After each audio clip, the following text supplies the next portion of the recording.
Coming up, panoramic sunroofs, quote unquote, exploding as you just drive along. What are you going to do if that happens to you and you finally get your car to the dealership and they say, dude, that's your problem?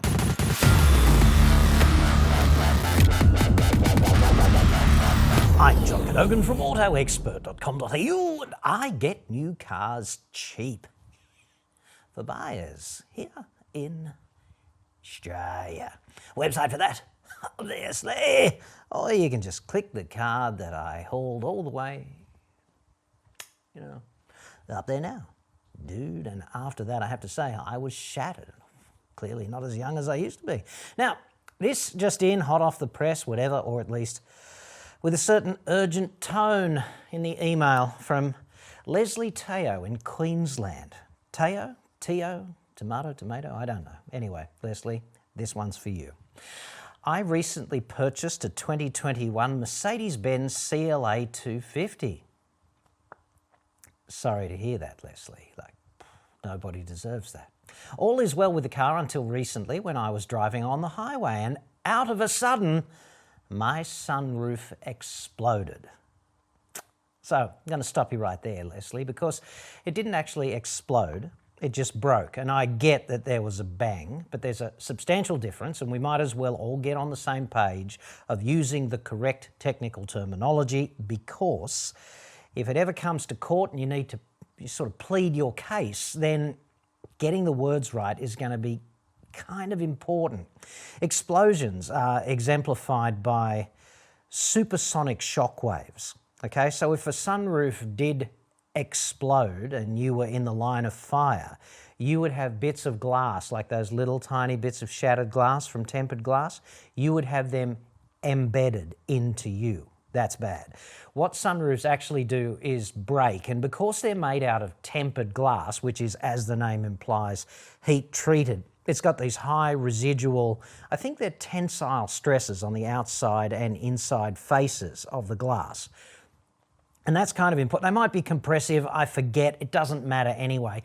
The main thing is that these stresses are all reasonably resolved, but if you break the glass for whatever reason, and this is why they use them in shower screens and big sliding glass doors and things of that nature, you don't get these big long pieces of glass with razor sharp scalpel edges capable of slicing you in half and severing major blood vessels and things of that nature. As soon as there's a defect in the glass, like a little tiny crack, the whole thing goes off, because the crack is a site where those quite high stresses on the outside are unresolved, and then a shock wave just travels through the glass, and it travels quite fast, but the glass itself doesn't explode. It just kind of more or less spontaneously fractures, like it breaks very quickly and falls apart into tiny little pieces, far less predisposed to causing sort of major vascular trauma. So that's how this works. And if you want to see that in action, all right, you can look up a thing called the Prince Rupert drop, which sounds like kind of a deleted scene from a pornographic movie, but it's really about how tempered glass fails. And there's some excellent phantom shot, like high-speed camera shot, ultra slow-mo of the Prince Rupert drop fracturing. And with tempered glass, the failure is kind of like that, but on a plate as opposed to just a big droop of glass that gets chilled very quickly. Anyway, you can look that up if you're really interested in the applied physics of the failure of sunroofs. Back to Leslie. My first thought was maybe something must have hit it. No, that's almost never the case with the fracturing of sunroofs. We'll get to that. However, upon reviewing my dashcam footage, I could not see any visible debris or stone on the road. Yeah, well, I don't think you'd see it anyway, but it's almost certainly not that. Upon searching on the internets about exploding sunroofs, which are really just breaking, I realised this has happened to many people, many due to manufacturing defects of the glass they use. Yeah, it's almost certainly that. You have also mentioned before that it is almost impossible for a stone to shatter my sunroof. Yeah, it is. In fact, I've been looking at this phenomenon of quote-unquote exploding sunroofs for almost 10 years now on YouTube. Jesus, that's a wake-up call to get a real job, isn't it? I called Mercedes-Benz Australia in the hope Naive, I know, to get some answers only to be given the runaround with different quote-unquote customer service agents and told different things. Go figure. Mercedes-Benz is so desirable, and yet, as a brand, you know, the icon, the three-prong, and yet so profoundly shit at customer service. And this is the main reason that I don't recommend them. It's because once you've paid the dough, it's almost like you're just a cash dispensing unit. You're like an ATM without end if you've got a problem. Anyway, Leslie goes on and says they finally agreed to have the car towed to the local dealership. Well, how fucking magnanimous of them. To my shock, I get a call from the dealership saying, we received this car that was towed to us. What are we doing about it? So no communication there, at least no salient communication there, right? Anyway, there seems to be no communication with Mercedes head office and their dealership partners. Yeah, I mean, why would you bother with that when you can, I don't know, go out to lunch? So, well, I don't think Mercedes Australia is going to do anything about it, since it seems most likely you hit a stone or something, which is unmitigated bullshit, and we are getting there. So ultimately, my question is, what are the chances that Mercedes-Benz will deal with this as a manufacturing defect and fix it under warranty? I don't like getting bullied by big corporations. Who does? Trying their luck to see if a person will back off when they make things hard and to deny responsibility, or am I better off just being what they call a rich idiot? Maybe I already am, since I bought a Mercedes. So look, Leslie, this is how you know you don't suffer from the Dunning-Kruger effect, because, you know, you're smart enough to know that you might be categorised in this way, whereas someone stupid enough to presume that they're a genius would never even canvass that possibility. So well done you. And just going to my insurance, pay my excess and get a downgrade in my rating that I had for the past 8 years. Well done you for not crashing for 8 years and building up that no claim bonus, which is currently at risk. Leslie closes with, thank John, as in the manner of, thank God, love your videos. I'm sorry your life has come to this, Leslie. I really am. I mean that most sincerely. Now, I first got interested in these issues. I hated the way the paper continuously rebounds like that. Anyway, I first got interested in this in the early 2010s, I think, when I was still working from time to time as a freelancer on Channel 7 here, and I was interviewed on Sunrise about a chick, she won't mind me categorising her in that way because I helped her, named Maddie Ross. And she had some Hyundai. It was a Santa Fe or a Veloster, I forget. And anyway, she's driving along one day and explosion of sunroof. And then a dude named Brett Cowan, who had, I think, an iX35. Same thing happened to him, right? And I was a little bit depressed about the way Hyundai handled that. And if you ever think I'm in their pocket, just have a read on my website about what I had to say about the way they, in my view, attempted to whitewash that by getting a sunroof installer with essentially no appreciation for things like ballistic dynamics and impact energy and failure modes of glass and things of that nature. But a sunroof installer with a great deal of experience installing sunroofs to write a report that basically said it was probably an impact. Like, dude, how would they friggin' know? Anyway, here's the thing about basic impact dynamics. Like, let's say you're driving along and a hammer appears, magically above your sunroof, and it just falls down, boom, hits the sunroof with enough impact energy to break it. When it breaks the sunroof, okay, let's step back in time, milliseconds in time. When it's interacting with the glass but not yet breaking it, the hammer is pressing down on the glass and the glass is pressing back and the hammer's still falling, so the loads are increasing. And then they get to the point where the roof goes off, it fails, and it fails catastrophically and quickly. So at exactly that point, the load that the roof can oppose the hammer with disappears rapidly to zero. And because the hammer is unresolved at that point, it just falls straight through. Like, there's no magic hand hanging on to the other end of it, right? It just falls straight through. And I'd have to say, if you're a dude with fat cave, you got one hammer, you got like, I can't reach it. Anyway, you've got a standard claw hammer. You want to get hammer number 2. I can thoroughly recommend the brass hammer, okay? so useful as the next hammer, just saying. We could get into that if you want to do a bit more practical workshop application and become a madman of metallurgical mayhem. So anyway, what I'm saying is that if a projectile hits your friggin' sunroof and shatters it, then what happens to the projectile? It falls straight through, and guess where you're going to find it? It's going to be somewhere inside the car, because Isaac Newton wrote the book on physics that way. When there's no opposing load, it falls through and ends up in the car. And it has to be quite an energetic projectile, right? So I went through this thought process of applied physics, and if this is your first time on this channel, I should just tell you that I have a basic bachelor's degree in mechanical engineering, right? And that frigging made my brain bleed, but I get basic applied physics like this, okay? So, excuse me, my fundamental first impression of this problem 10 years ago when I first started looking at it was, there's no way the wheel of a car, the tyre of a car or truck, whatever, coming towards you or travelling in the same direction, maybe it's just overtaken you and flicked something up, it's got to loft itself up like this. The rock has to loft right up into the air and achieve sufficient height to acquire sufficient gravitational potential energy to come down and hit the sunroof with sufficient kinetic energy to break the roof, okay? And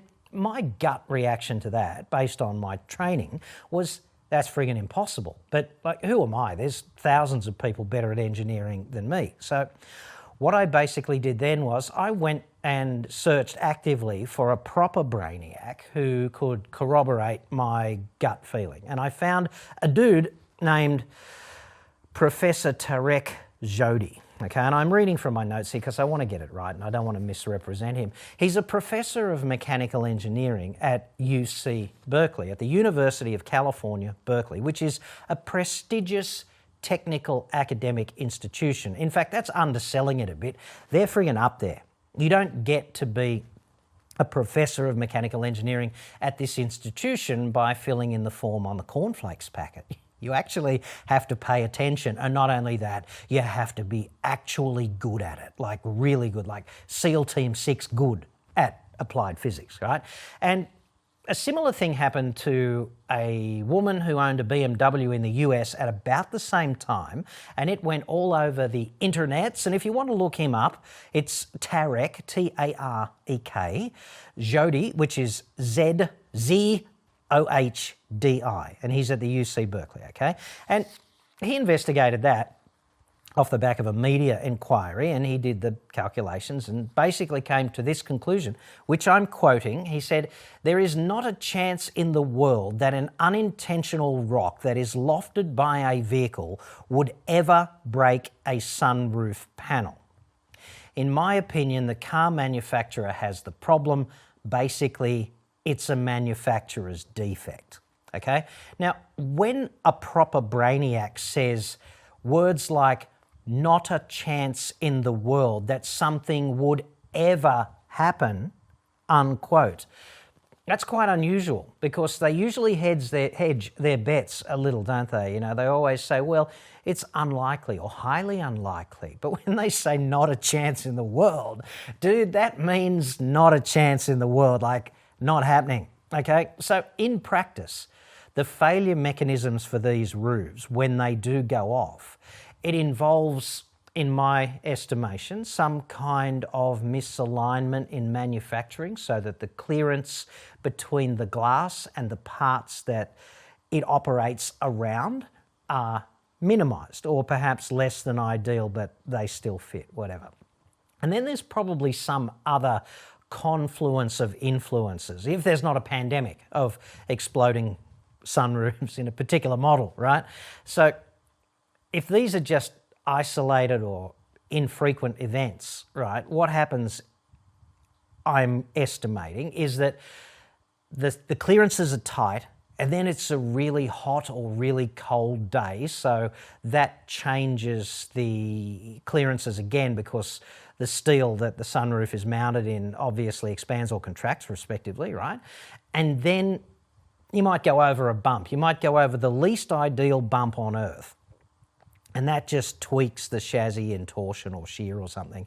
And those things all combine to produce an unexpected, unacceptable load on the glass, which fails, okay, by virtue of generating a micro crack somewhere. And it's most likely in the corners, incidentally, right? Because in the corner, if this is a glass panel that's been tempered, in the corners, the stresses are very poorly resolved, right? In the center of the glass, the stresses are very well resolved because if they're in tension, they're pulling back unilaterally in every direction. Unilaterally and in every direction, right? And that means they're well resolved. But in the corners, obviously, the tension can only happen in this quadrant here, and there's no resolution for the other 270 degrees. So they're the weak points in tempered glass, which is why if you ever have to rescue somebody trapped in a vehicle, like a baby or even a pet, okay, trapped in summer, the place to attack the glass is in one of the top corners, the 90-degree one near the A or B pillar, typically, okay? And the way to do it is with one of these babies, okay? It's like a spring-loaded centre punch. Focus, camera. You can do it. Or maybe you can't. Anyway, it's one of these things. And all you do is get near the corner, go like this, and then have a bit of a press, and when the spring-loaded pawl unloads, the impact energy in the corner is sufficient to cause that catastrophic shockwave of failure throughout the glass, okay? So that's something to bear in mind. Don't buy a $3,000 rescue tool or something. Just get yourself, I think these are like 20 bucks, you know, and they last forever. They're really good. You can put it in the center console of your car and just have it on hand if you ever see, you know, someone or something trapped in a hot car. So corroborating my theory hypothesis about this being a manufacturer's defect, and also Professor Jody's hypothesis about that, the Wall Street Journal reported in 2012 that Volkswagen in America recalled 13,000 2012 Audi Q5 shitboxes for exactly this problem. Edmunds has also reported again in America that there was a recall for 13,500 Hyundai Velosters. That was at about the same time. And this phenomenon of exploding sunroofs also happens more or less infrequently, and I found examples of it happening to Volvo, Honda, Mazda and Chrysler in America, right? So if they try to brush you off on this, I just wouldn't cop it. I'd just say, I know what causes this kind of failure. It's widely reported. There's plenty of evidence. There's been numerous recalls. Here's Professor Jody's widely reported conclusion that there is not a chance in the world that an unintentional rock that is lofted by a vehicle would ever break a sunroof panel. If there's no projectile that they can identify inside the vehicle because failure, it's got to fall through because there's no other forces acting upon it. It can't bounce off if there's nothing bouncing it off, right? It just can't happen, okay? I just wouldn't wear it, but you are up against the Death Star, and the Death Star is profoundly shit at customer care. And this is why I don't recommend them. Like reliability, schmaliability, who cares, right? If your car's got a problem, and they sort of rush out in their white coats because they're highly trained technicians from the Centre for European Nuclear Research or something. Large Hadron Collider, you know, I had a job at the Large Hadron Collider as a technician, but this job at Mercedes-Benz bumfuck came up and I couldn't say no, right? And they rush out and they say, oh, this is terrible, Leslie. Let us fix it for you.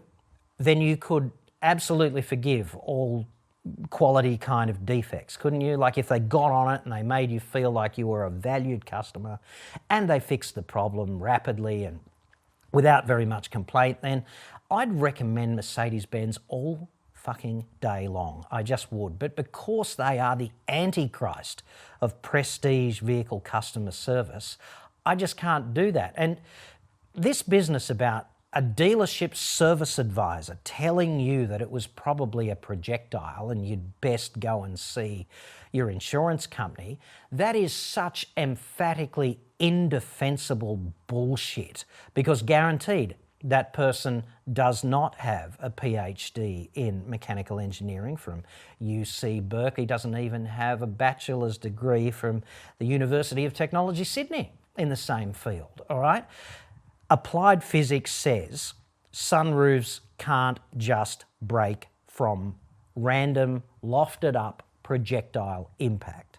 I mean, obviously, if there's some druggie standing on an overpass dropping bricks on cars for kicks, different story. There's almost certainly enough impact energy in a brick dropped on a car like that to do the job, right? But as for just being flicked up by a tyre rotating at 110 k's an hour, which is what, about 30 metres a second, I'm not seeing it. I'm not seeing a rock about as big as, the first joint on your thumb getting thrown sufficiently high to acquire enough impact energy to do that. And any service advisor, they didn't study this kind of thing, they wouldn't know. Their opinion on this is indefensible and completely out of step with applied physics, meaning that can't happen, okay? It just cannot happen that way. Sunroofs do not fail this way. And the other thing I'd suggest, really, if you're concerned about this phenomenon happening to you, and frankly, I think it doesn't happen very often, but it happens often enough to be of great concern to the people it happens to, right? And if you wanted to mitigate the risk of broken bits of glass falling down onto your kids in the back seat or something, then get the sunroof tinted. Because if you do that, they'll put a film on the inside, and if there is a shockwave that breaks the glass catastrophically into those little pieces, the film will hold it together. It'll still be loud and unpleasant. You'll still have to have all of those unpalatable conversations with fuckwits in customer service and at the dealership who try and fob the responsibility off so they can charge you the full freight for the sunroof and the labour to fit it, right? But ultimately, it won't all fall down on the kiddies. So there's that to consider. Anyway, Leslie, I hope this helps, and it really does shit me that dealerships are still trying to brush consumers on this problem. I'm not surprised that it's happening at Mercedes-Benz. They're awful, and I don't for a moment disbelieve your account of trying to deal with them at the dealership or at their customer care department, their customer don't give a shit department. So I just hope you can stand your ground, go through the pain and get a resolution, quote unquote, for free, even though, hey, it's not really free, is it? Because the cost, even if they don't charge you money, the cost is going to be the unpleasantness of it happening, for which they should fucking well apologise, and B, it's going to be the pain of getting them to come to the party. But anyway, I wish you all the best. Now, if you've had a problem like this with your sunroof, just let me know what the make and model was in the comments below and tell me how easy or difficult it was for you to get a resolution, and we might get a picture of exactly how widespread this problem is out there on the road anywhere, but even to Dingo Piss Creek. Wouldn't it be unpleasant if that happened on the big lap of Australia? You were hundreds of kilometres from anywhere and then, heaven forbid, it starts to rain. Yes.